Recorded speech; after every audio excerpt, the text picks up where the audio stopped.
Tel Aviv'deyiz, eski adıyla Yafa'dayız ve Ben Gurion Havalimanı'ndayız. Havalimanında şuradan başlayarak ileriye kadar devam eden İsrail Devleti'nin aslında kuruluşunu gösteren bir macera burada sahne sahne bize gösteriliyor. Ama bu maceranın belki de ilk karesi bu görmüş olduğunuz sakallı adam aslında Macar asıllı bir gazeteci Theodor Herzl. Kendisi Macar asıllıydı. Viyana'da hukuk fakültesinde okumuştu ve okuduktan sonra gazetecilik yaptığı ilk dönemlerde kaldığı dairede Yahudi Devleti adına bir kitap yazmış. Yahudilerin artık farklı devletlerin bünyesinde yaşamaktan ziyade ayrı bir devlet olması tezini bu kitabında ortaya koymuştu.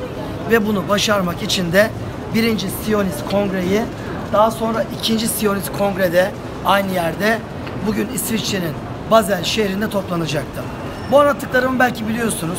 Belki birkaç kitap karıştırıp öğrenebilirsiniz. Ama çok bildiğiniz, tahmin etmediğim Theodor Herzl'in aslında nasıl bir Photoshop meraklısı olduğunu gösteren ilginç bir kareyi hemen size burada anlatmak istiyorum. Bakın, bir adım daha gelelim. Siyonist Kongre'yi topluyor. Siyonistler kim?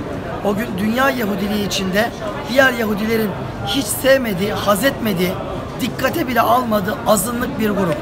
Bunlar laik Yahudiler. Yani dinle alakaları olmayan Yahudiler. Emil Zola, Theodor Herzl ve diğerleri. Tabi bunlar azınlık olmalarına rağmen bir süre sonra öyle bir güç olacak. Avrupa devletlerini arkalarına öyle bir alacaklar. Bütün dünya Yahudileri adına konuşabilme hakkını elde edecek, söz sahibi olacaklar. Bugün sanmayın ki Yahudiler tek parça. Siyonistleri hepsi seviyor. Aslında parça parçalar. Sadece biz onların farklı gruplar halinde olduğunu çok farkında değiliz. Gelelim şu arkamda görmüş olduğunuz kareye. Burada ne görüyoruz? Theodor Herzl'i görüyoruz. Elinde o fotoğraftaki meşhur Safari şapkasını görüyoruz. Zion yıldızı. Ama burada özellikle bilmediğimiz zaman baktığımız halde adını koyamayacağımız bir adam var. Atın sırtına duruyor. O adamın kim olduğunu tanımak istiyorsanız şapkasının üzerindeki sivriliğe bakmanız lazım. Yani bu gördüğünüz kişi Alman kralı 2. Wilhelm idi. Yani Sultan 2. Abdülhamit Han'ın o gün flört ettiği, yakın durduğu Fransa, İngiltere ve Rusya'ya karşı işbirliği yapmış olduğu Alman devletinin hükümdarı. Peki burada Yahudi devletinin daha kuruluş macerasında Wilhelm at sırtında ve Theodor Herzl onun önünde bir şeyler anlatmaya çalışıyor. Bu kare bize ne anlatıyordu? Theodor Herzl toplamış olduğu Siyonist kongreler neticesinde Yahudi devletinin nerede kuralım tartışmasını neticelendirdi. Macaristan'da mı, Etiyopya'da mı, yoksa Kudüs'te mi? Kudüs'te karar kırılmıştı. Ama Kudüs'te bu devletin kurulması için o gün o devleti yönetenlerden izin almak gerekiyordu. Yani Osmanlı Devleti ve bu devletin başında bulunan Sultan II. Abdülhamit. II. Abdülhamit Han'ın böyle bir izni vermeye niyeti yoktu. Yahudilerin korunması, kollanması konusunda emirler veriyordu. Ama Filistin topraklarına kesinlikle yerleşemezlerdi. O zaman Abdülhamit Han'ın kanına girmek için onun dostu bir başka devlet başkanı değerlendirilmeliydi. Bu kişi Alman Kralı 2. Wilhelm'di. Wilhelm'in o günlerde bir Orta Doğu seyahati yapacağını duyan, heyecanlanan Theodor Herzl soluğu Yafa'da. Yani o gün buralara kaçak göçek gelip yerleşmeye başlayan Yahudilerin oluşturduğu büyük bir banliyö, ileride İsrail Devleti'nin kabul etmediği başkenti olacak Tel Aviv'e geldi. O günlerde Wilhelm de buraya gelmişti. Wilhelm'i Tel Aviv'in artık içinde kalan, hatta bugün bir ziraat fakültesi olarak kullanılan binanın civarında yakaladı. Çok heyecanlıydı. Fotoğrafçı hazırlamıştı. Fotoğrafçı fotoğraf makinesini hazırlamış, tembih edilmişti Theodor Herzl tarafından. Ben Wilhelm'le konuşurken aman fotoğrafımı çek. Bugünkü gibi tık diye çekilmiyor fotoğraflar, biliyorsunuz. Adam kuruyor, hazırlıyor, kafasını sokuyor içine, çekiyor ve saatler sonra çekilip çekilmediği anlaşılıyor. Ve Theodor Herzl Wilhelm'le karşı karşıya geldi. Wilhelm atın sırtındaydı. Herzl elinde o safari şapkasıyla kibarca ona derdini anlattı. Wilhelm onu dinledi. Sonra Herzl fotoğrafçının yanına gitti. Fotoğrafımı çektin mi dedi. Fotoğrafçı evet dedi. Sonra fotoğraf görebileceğimiz şekilde hazırlandı. Bir de baktılar ki Theodor Herzl'in sadece eli gözüküyor, bir de şapka gözüküyor. Wilhelm var ama kendisi yoktu. Küplere bindi. Çok sinir olmuştu. Buna bir çözüm bulmalıydı. Çünkü Siyonist Kongre'nin liderlerinin yanına dönecek ve onlara bakın Alman kralıyla görüştüm, bu iş oluyor deyip çevresindeki adamların sayısını arttıracaktı. Bunun için ne yaptı? Bir sahtekarlığa başvurdu. O yıllarda 1890'ların bilinen belki de ilk Photoshop sahtekarlığını yaptı. Wilhelm'le kendi resmini üst üste getirdi ve o gün Siyonist Kongre'ye destek veren adamları büyük bir yalanla kandırdı. Bunların hepsini Abdülhamit Han 2 kitabında detaylarıyla bulabileceksiniz.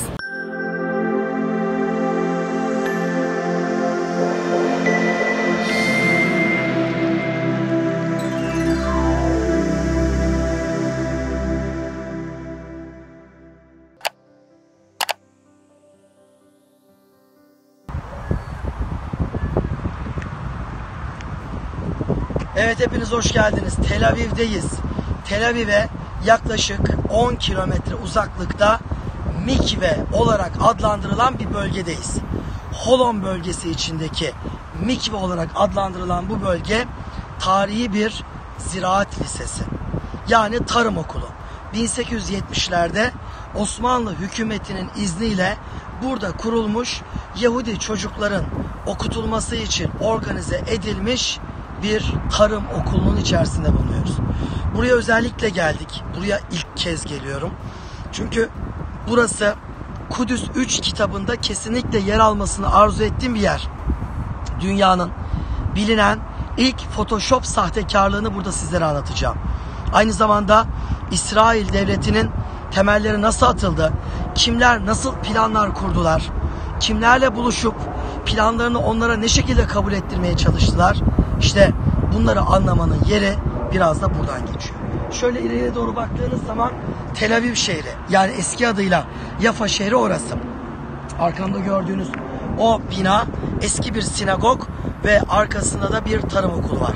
1870'lerde kuruluyor ve 1890'lara gelindiğinde burada İstanbul menşeli, hala ailelerinden küçük bir kısmının İstanbul'da yaşamış olduğu Yahudi bir aile, bir çift, Lia adında bir kadın ve Joseph isminde kocası buraya geliyorlar ve burada okulun idareciliğini yapmaya başlıyorlar.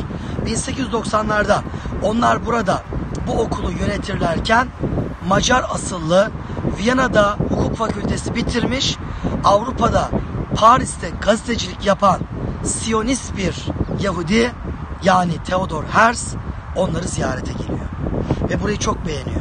Normalde burası bomboş bir araziyken Avrupa'dan getirilen bir takım bitkilerle, ağaçlarla burası yeşillendirilmiş ve bir ziraat okulu haline getirilmiş.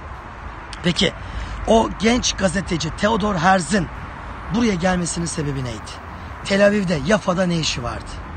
Cevap, Alman İmparatoru 2. Wilhelm'le görüşme arzusuydu. O günlerde 1. Siyonist Kongre 1897 Bazel'de toplandı ve Theodor Herzl o gün Siyonistleri bir araya getiren bu adam, bir İsrail devleti kurulmalı, yani Yahudileri bir araya getirip bir devlet haline gelmeliyiz tezini oradaki bir kısım Yahudilere kabul ettirdi. Ama bu iş sadece onların kabul etmesiyle olmayacaktı. Bu devlet nerede kurulmalıydı? Bu devleti Ziyon'da, yani Ziyon ne demek onlara göre? Davut Aleyhisselam'ın yıldızı, Megan David, Ziyon. Ziyon Dağı vardır, Davut Dağı diye geçer Kudüs'te. Hatta onların sloganları vardır. Bir gün Ziyon'a derler hep, bir gün Ziyon'a. Orada devlet kurmalıyız. Peki Ziyon toprakları kimin elindeydi? Osmanlı Devleti'nin elindeydi. Payitaht neresiydi? İstanbul'du. Patron kimdi? Sultan II. Abdülhamit'ti. O zaman Ziyon topraklarını onlara göre, bize göre Kudüs, mukaddes belde.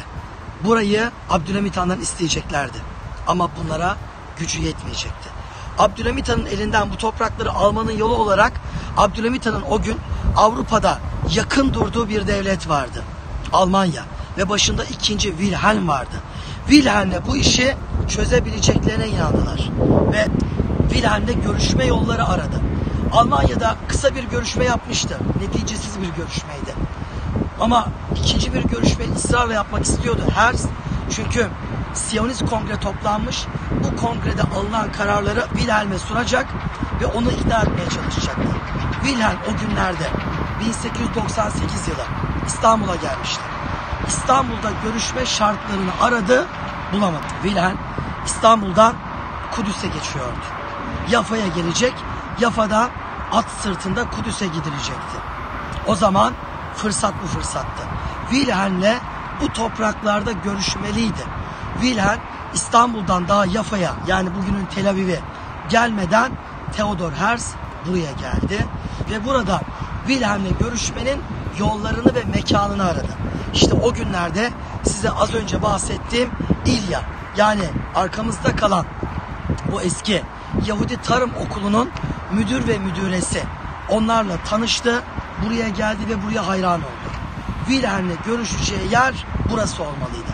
Hem burası Yafa ile Kudüs arasındaki yolun tam üzerinden geçiyordu. Bakın otobanı görüyorsunuz. Arabalar gelip geçiyor. Bu gördüğünüz otoban Tel Aviv ve Kudüs arasındaki yol. Ve Wilhelm at sırtında ekibiyle beraber buradan geçecekti. Onlar da burada kendisini ağırlayacaklardı. Wilhelm'e haber gönderdi. Yafa'da bulunan, o gün tabi Tel Aviv, şu gördüğünüz deniz kıyısı bölgesi bir Yahudi banliyösü olmuş. İngiliz uyruklu, Fransız uyruklu, Rus uyruklu Yahudiler buraya gelip yerleşmeye başlamışlar. Sultan II. Abdülhamit Han o gün Kudüs mutasarrıfı kaymakamı Hasan Bey eliyle buraya kaçak göçek gelen Yahudileri sürüyor, göndermeye çalışıyor ama bunlar İngiliz, Fransız, Rus vatandaşı oldukları için direkt gönderemiyor. İngiltere konsolosluğuna teslim ediyor. Onlar kapıdan alıp bacıdan salıveriyorlar, arka kapıdan. Ve burada yerleşmeye başlamışlar. Ve Wilhelm'e diyor ki, burada yaşayan Yahudi nüfus sizi selamlamak istiyorlar. Geçerken bu topraklara buraya bir uğrasanız. Ve Wilhelm de onları kırmıyor ve at sırtında mahiyetiyle buradan geçerken buraya uğruyor. Theodor Herzl ile Wilhelm burada ayaküstü görüşüyorlar. Wilhelm at sırtında, Theodor Herzl yayan vaziyette. O gün hava son derece sıcak. Elinde bir safari şapkası var, başına giydiği. Kralın önünde durduğu için nezaketen şapkasını çıkarmış ve elinde tutmakta. Ve kısa bir görüşme yapılıyor. Bu görüşme bugün İsrail için o kadar önemli bir görüşme ki tutuyorlar. Yakın zamanda bu görüşmenin cereyan ettiği yere bunun bir heykelini yapıyorlar. İşte o heykel tam arkamızda duruyor. Şimdi sizinle oraya gidiyoruz ve bu detayları tek tek orada yerinde konuşmaya çalışacağız. Wilhelm duruyor. Theodor Herzl selam veriyor ve hal ve hatır soruyorlar birbirlerine. Theodor Herzl havanın çok sıcak olduğundan bahsediyor. Wilhelm de buralar yaşanacak topraklar değil diyor. Theodor Herzl, biz buraları yaşanacak topraklar hale getireceğiz. Siz bize fırsat verirseniz diyor. Yani ufak ufak Yahudi devletinin temellerini atma noktasında Wilhelm'i ikna etmeye çalışıyor. Ve devamında ağzındaki baklayı çıkarıyor. Wilhelm'e diyor ki, biz burada sizden toprak istiyoruz diyor. Bize bir toprak verilirse biz burada bir devlet kurmak, Yahudileri burada toplamak istiyoruz. Avrupa Yahudiliğini buraya taşıyacağız diyor. Wilhelm, nereyi istiyorsunuz diyor. Ziyon'u istiyoruz diyor. Ziyon neresi diyor Wilhelm. Davut Dağı, yani Kudüs'ü. Ama iki nehrin arasının tamamını istiyoruz diyor. İki nehir neresi? Bugün İsrail bayrağında iki tane mavi çizgi vardır. Üst çizgi Fırat Nehri'dir. Alt çizgi Nil Nehri'dir. İki nehir arası. Wilhelm bunu duyunca siz çıldırmış olmalısınız diyor. Böyle bir şey mümkün değil. Çünkü Wilhelm böyle bir teklifi ne kendisi ister, kabul eder, ne de Abdülhamit Han'a kabul ettirir. Wilhelm diyor ki, bugünkü Lübnan, Ürdün civarında bir bölgeden bahsediyor. Orayı size verebiliriz diyor. Yani oranın olması için çalışırım diyor. Olmaz diyor. İki nehir arası diyor. Ve Wilhelm bunu reddediyor. Theodor Herzl anlıyor ki atın sırtında. Wilhelm kendisi burada bu kısa görüşmede amacına ulaşamayacak. Kudüs'te daha teferruatlı görüşelim diye Wilhelm'den bir randevu koparıyor. Ve ikinci görüşmeyi Kudüs'te yapacaklar. Wilhelm'in orada kurmuş olduğu bir çadırın içerisinde yapacaklar. Ama görünen o ki Theodor Herzl Wilhelm tarafından oyalanıyor ve arzu ettiği o devlet kurma fikrini Wilhelm'e kabul ettiremiyor. O zaman ne yapıyor? Kalkıyor Theodor Herzl, İngiltere'ye gidiyor. İngiltere Dışişleri Bakanı ile görüşüyor. İngiltere Dışişleri Bakanı'na iki nehir arası deyince o da gülüyor. O da bu fikri saçma buluyor. Ve diyor ki size Uganda'da yer verelim. Afrika Uganda. Devletinizi orada kurun diyor. Ve o da reddediyor. Ne zaman amaçlarına ulaşıyorlar? Birinci Dünya Savaşı başladığında 1914-18 arasında o günlerde Almanya, Avusturya, Macaristan, Bulgaristan ve Romanya ittifak devletleri olarak gruplaşmışlar. Karşıda İngiltere, Fransa, Rusya ve İtalya var.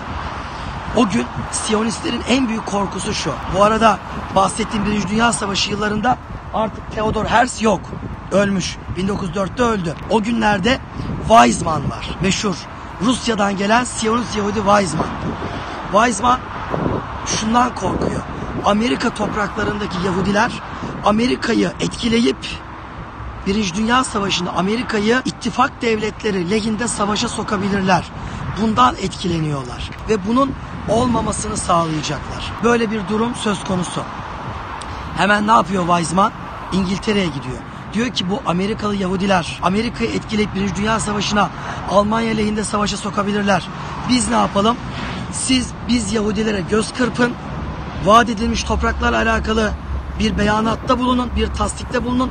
Amerikalı Yahudiler Amerika'yı Almanya değil İngiltere yanında savaşa soksunlar. Ve İngiltere bunu kabul ediyor. Ve ne oluyor? Balfour Deklarasyonu imzalanıyor. Balfour Deklarasyonu nedir? İngiltere hükümeti, o günkü İngiltere hükümeti Orta Doğu'da bir Yahudi devletinin kurulmasını onaylamaktadır. Ve sonunda bu onay veriliyor. Onayın neticesinde İngiltere onay verince Amerikalı Yahudiler seviniyorlar ve Amerika'yı İngiltere lehine savaş sokmak için lobi faaliyetlerini hızlandırıyorlar. Nihayetinde Amerika Birinci Dünya Savaşı'nda İngiltere lehinde savaşa giriyor. Alman cephesi çöküyor ve nihayetinde Osmanlı Devleti de yıkılmış oluyor. Bitiriyorum, çok az kaldı ve şu anıta biraz daha yaklaşıyorum. Sıra geldi dünyanın bilinen ilk Photoshop sahtekarlığına. Yıl 1898. Bu gördüğünüz yerde Wilhelm ile Theodor Herzl bir araya geliyorlar. Burada görüşme yapıyorlar. Theodor Herzl bu görüşmeyi çok önemsiyor. Çünkü bu görüşmeyi Siyonistlere aktaracak. Geriye döndüğü zaman gidecek Basel'e, Almanya'ya, birçok yere, diyecek ki bak fotoğrafı, Wilhelm'le görüştüm, bu iş oluyor diyecek. Ne kadar yazarsan yaz, en önemli ikna metodu fotoğraf, görsel. Ve buradaki bir fotoğrafçıya fotoğrafını çektiriyor. Wilhelm'le ben konuşurken sakın ha fotoğrafımızı çek diyor. Fotoğraf çekiliyor. Daha sonra tab ediliyor. Bir bakıyor Theodor Herzl, atın sırtında Wilhelm var. Kendisinin sadece ön bacağı çıkmış ve azıcık da eli gözüküyor. Yani kendisi yok. Bu fotoğrafla görüştüm diye ispatlayamaz. Sinir oluyor, kalkıyor Yafa'ya gidiyor. Yafa'da bir otelin çatısında elinde şapkasıyla aynen görüş şekilde boş bir poz veriyor ve o fotoğrafçıya bir Photoshop yaptırıyor. İşin garip ve komik yanı şu. Wilhelm'le Theodor Herzl burada görüştüğünde Wilhelm beyaz bir ata biniyor. O fotoğrafta Theodor Herzl'in bir bacağı gözüküyor. Fakat Photoshop'ta o fotoğrafı bulamadığı için Herzl Wilhelm'in at sırtında ama siyah bir ata binmiş bir fotoğrafına kendi o boş, onunla konuşur gibi fotoğrafını montajlatıyor. Böyle bir Photoshop sahtekarlığı ortaya çıkmış oluyor. Biz bu fotoğrafları görmeyecek miyiz? Nasıl anlayacağız derseniz cevabı Kudüs'ün 3. cildi. Yani bayağı bir sene bekleyeceksiniz. Evet, şu heykele yakından bakalım ve bitirelim.